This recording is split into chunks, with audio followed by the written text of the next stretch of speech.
Welcome to Kenton's videos. Enjoy the video. In this video, I will show how to make an easy pad see-ew sauce. First, let's gather our essential ingredients. You'll need light soy sauce, dark soy sauce, and oyster sauce for the base. Also, have some white sugar and white vinegar on hand to balance the flavors perfectly. Make sure your mixing bowl and measuring spoons are ready for precise measurements. This simple method ensures a delicious sauce every time. Now let's combine our key ingredients. Start by adding 2 tablespoons of light soy sauce to your mixing bowl. This forms the base. Next, incorporate 1 tablespoon of dark soy sauce, which gives the dish its signature rich color and a deeper flavor. Then, add 1 tablespoon of oyster sauce for that essential savory umami.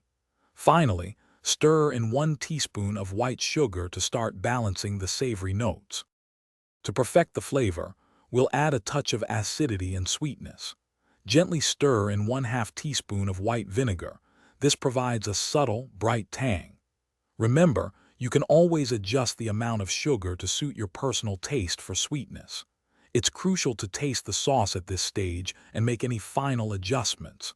Ensure everything is thoroughly dissolved and perfectly combined for a harmonious blend. Your homemade pad see-ew sauce is now ready to elevate your cooking. This versatile sauce is absolutely perfect for stir-frying with wide rice noodles, along with your choice of vegetables and protein. If you have any leftover sauce, simply store it in an airtight container in the refrigerator for up to 5 days. Preparing it in advance is a fantastic way to save time. Enjoy your authentic and flavorful pad see-ew.